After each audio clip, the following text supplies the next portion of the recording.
नमस्कार दोस्तों, राधे राधे। पीपल को जल चढ़ाने से क्या फल मिलता है? आज की इस महान कथा के माध्यम से हम आपको बताते हैं कि पीपल पर जल चढ़ाना कितना महत्वपूर्ण है। एक बार देवर्षि नारद नारायण नारायण कहते हुए वैकुंठ लोक में पहुंच जाते हैं और वहाँ भगवान विष्णु को प्रणाम करते हुए कहते हैं, हे प्रभु, आप तो सर्वज्ञ हैं। तीनों लोकों में रहने वाले सभी प्राणियों में आपका ही वास है। हे प्रभु, मैंने आज कुछ मनुष्यों को पीपल का वृक्ष तोड़ते हुए देखा है।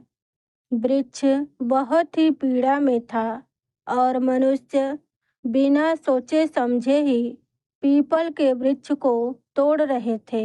हे प्रभु, पीपल के वृक्ष में तो आपका ही वास है, तो फिर मनुष्य ऐसा पाप कैसे कर सकते हैं? मैं यह भी जानना चाहता हूँ कि पीपल के वृक्ष को जल देने से मनुष्य को कौन सा फल मिलता है? पीपल को जल कब देना चाहिए? किस दिन इसकी पूजा करनी चाहिए?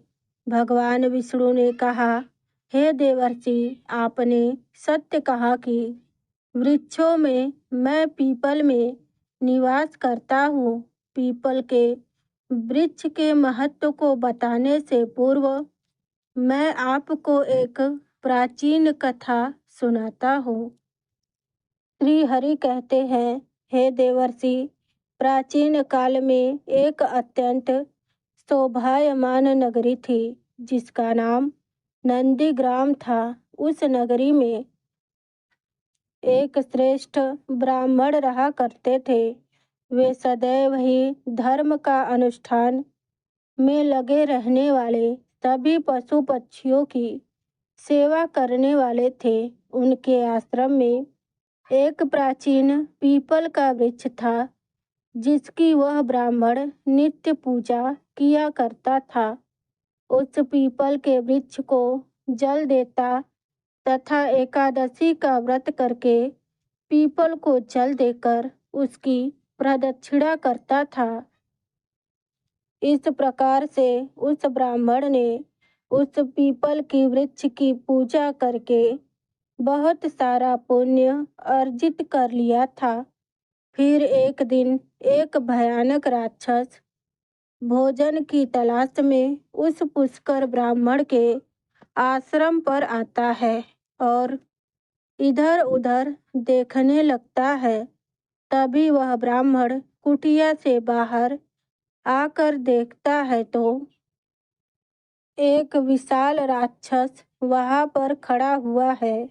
जैसे ही वह राक्षस उस ब्राह्मण को देखता है, कहने लगता है, अरे वाह, आज तो बहुत ही सुंदर मांस खाने को मिलेगा। उस राक्षस को देखकर ब्राह्मण बिल्कुल भी भयभीत नहीं होते हैं और उस राक्षस से कहने लगते हैं, हे राक्षस, इस गरीब की कुटिया में तुम्हारा स्वागत है।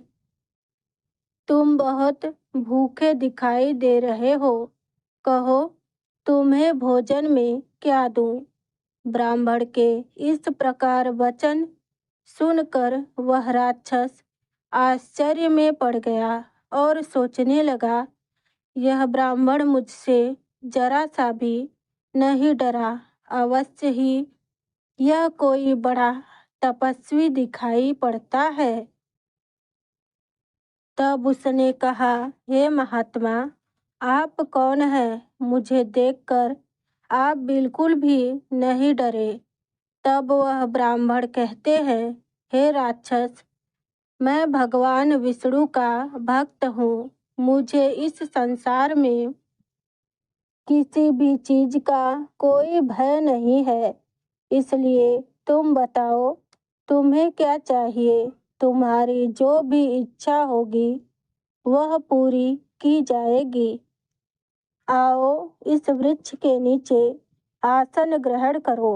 तब वह राक्षस जैसे ही उस वृक्ष के नीचे चला जाता है तो उसका शरीर जलने लगता है और तुरंत ही उसकी मृत्यु हो जाती है। वह एक दिव्य मनुष्य उस राक्षस के शरीर से बाहर निकलता है और उसे राक्षस योनि से मुक्ति मिल जाती है। वह बड़ा ही प्रसन्न होकर उस ब्राह्मण से पूछता है, यह कैसा चमत्कार है? यह कौन सा वृक्ष है जिसके नीचे रुकते ही मुझे मुक्ति मिल गई? तब वह ब्राह्मण कहता है, हे महात्मा, यह पीपल का वृक्ष है जिसमें साक्षात भगवान विष्णु निवास करते हैं। यह सभी पापों का नाश करने वाला है। इस वृक्ष के सानिध्य में आने से तुम्हारे सभी पाप नष्ट हो गए हैं। फिर वह दिव्य रूप धारण कर स्वर्ग की ओर जाने लगता है। फिर एक दिन यमराज अपने दूतों को बुलाते हैं और कहते हैं, तुम जाओ नंदीग्राम में निवास करने वाले पुष्कर नाम के ब्राह्मण को पकड़कर यहाँ ले आओ।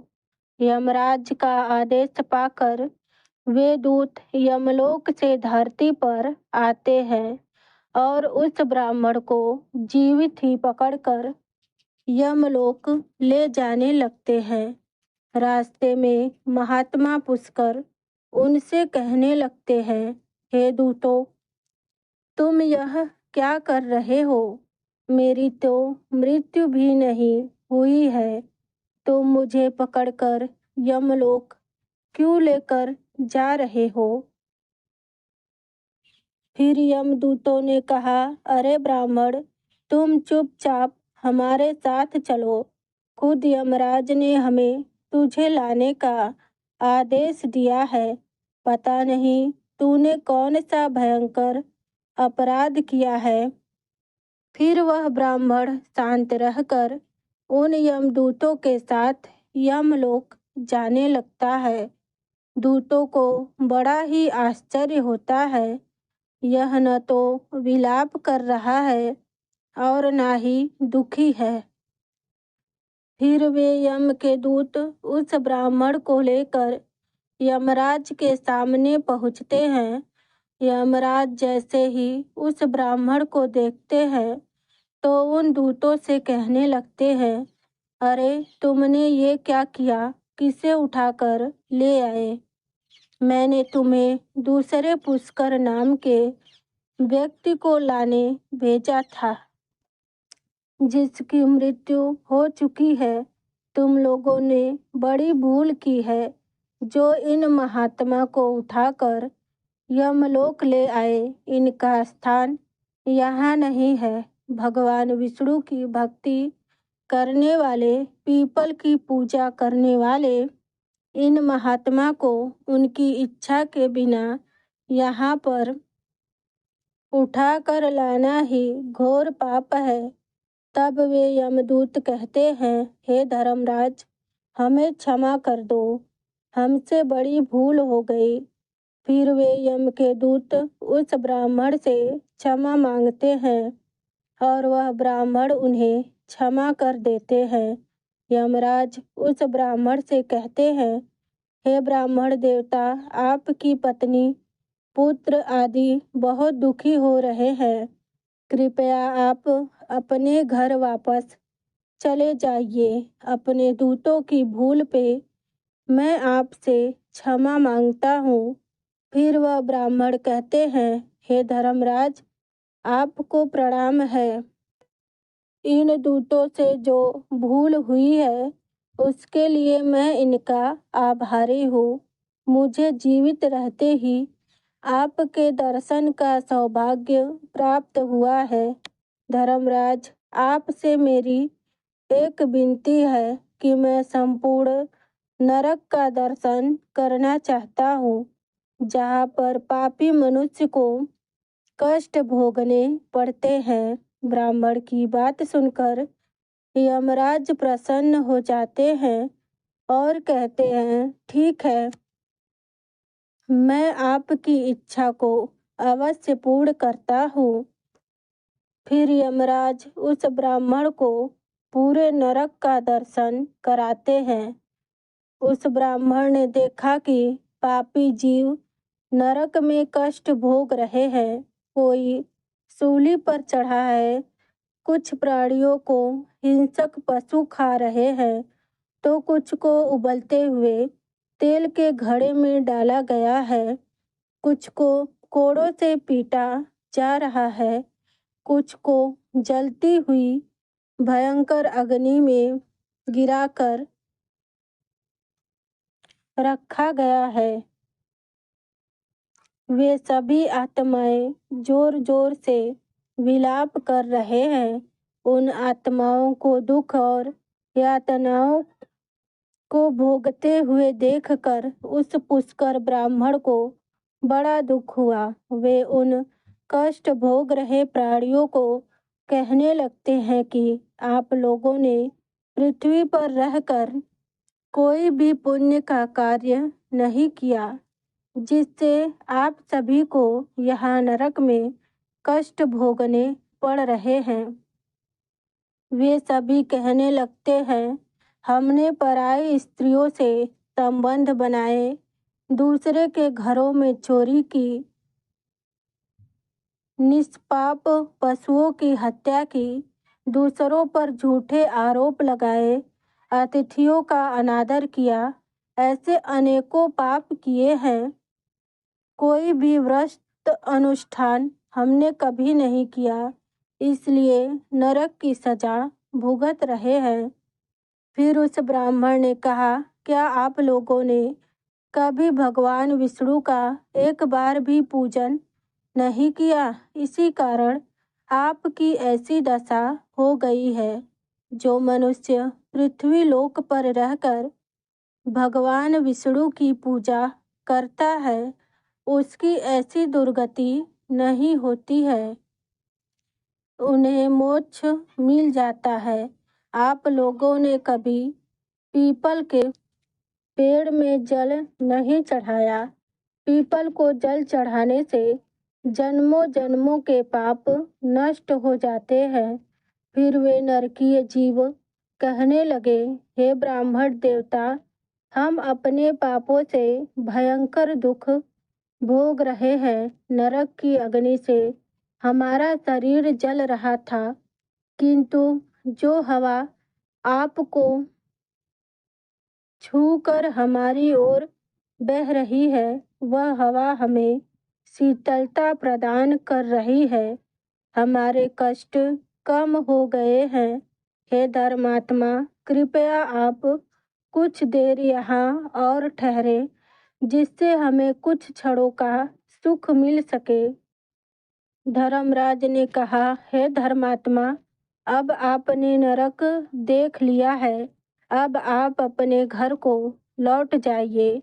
ब्राह्मण ने कहा, हे धर्मराज, इन प्राणियों को दुख में देखकर मैं कैसे चला जाऊं? इनकी दुख भरी आवाज कानों में सुनाई देती है। हाय, मुझे बचाओ, मेरी रक्षा करो। मैं भगवान विष्णु का आराधना करता हूँ। मैं इन सभी जीवों को मुक्ति दिलाने के लिए प्रयास करूँगा। वह ब्राह्मण भगवान विष्णु से प्रार्थना करते हुए कहने लगे, हे प्रभु, यदि मैंने सच्चे मन से आपकी आराधना की है, हर क्षण आपके नाम का जाप किया है, मैंने अपना संपूर्ण जीवन आपकी भक्ति में ही समर्पित कर किया है, तो मैं अपना सारा पुण्य इस पापी आत्माओं को देता हूँ। आप इन्हें कष्ट से मुक्त कीजिए, इन्हें नरक की यातनाओं से मुक्त कीजिए। हे कृष्ण, हे जगन्नाथ, हे विष्णु, इन सभी की रक्षा कीजिए। पुष्कर ब्राह्मण के द्वारा इतना कहते ही उस नरक के जीवों को तुरंत कष्ट से मुक्ति मिल गई और सभी नरक छोड़कर स्वर्ग में जाने लगे। सभी नरक के जीव कहने लगे, हे ब्राह्मण, आपकी सदा जय हो। आपकी कृपा से हमें पापियों को मुक्ति मिली है, किंतु उनमें से कुछ को मुक्ति नहीं मिली। यह अद्भुत चमत्कार देखकर यमराज आश्चर्य में पड़ गए। फिर उस स्थान पर भगवान विष्णु प्रकट होते हैं। वह ब्राह्मण और यमराज भगवान विष्णु को नमस्कार करते हैं। यमराज भगवान विष्णु से पूछने लगते हैं, हे प्रभु, इस ब्राह्मण ने ऐसा कौन सा पुण्य किया है जो एक बार में ही इसने इतने सारे नरक के प्राणियों को मुक्ति दिलाई है, और किस पाप के कारण यह नरक के जीव अभी भी सजा भुगत रहे हैं। तब भगवान विष्णु कहते हैं, हे धर्मराज, उस ब्राह्मण ने पीपल के वृक्ष को नित्य जल दिया, उस वृक्ष का पूजन किया। इसी कारण से यह इतना बड़ा पुण्यात्मा बन गया है। इसमें नरक के जीवों को मुक्ति दिलाने का सामर्थ्य हो गया है। जो मनुष्य केवल पीपल को जल देता है, वह कभी नरक में नहीं जाता। इतना कहकर भगवान विष्णु अंतर्ध्यान हो जाते हैं। फिर वह ब्राह्मण भी यमराज से जाने की अनुमति मांगता है। यमराज उस ब्राह्मण को वरदान देते हुए कहते हैं, हे महात्मा, आप धन्य हो। आप पृथ्वी पर सदा निवास करो। आपको मुझसे कोई भय नहीं होगा। जो भी मनुष्य आपके सानिध्य में रहेगा, उसे कभी नरक की प्राप्ति नहीं होगी, कभी अकाल मृत्यु नहीं होगी। इस प्रकार यमराज ने पुष्कर ब्राह्मण को वरदान दिया। उस ब्राह्मण ने यमराज को नमस्कार किया और पृथ्वी पर लौटकर आ गए और पहले के ही तरह नित्य भगवान विष्णु का पूजन करने लगे और पीपल को जल चढ़ाने लगे। भगवान विष्णु ने नारद से कहा, हे देवर्षि, इस प्रकार मैंने तुम्हें पीपल को जल देने का महात्म्य सुना दिया है। जो भी मनुष्य इस कथा को सुनता है, उसके समस्त पापों का नाश हो जाता है। आप भी पीपल को जल अवश्य दें। शनिवार को पीपल के नीचे सरसों का तेल का दीपक अपने पितरों के लिए अवश्य जलाएं। प्रत्येक एकादशी के दिन पीपल को जल देकर उसकी प्रदक्षिणा करें। आपके समस्त कष्ट, समस्त दुख समाप्त होंगे। राधे राधे।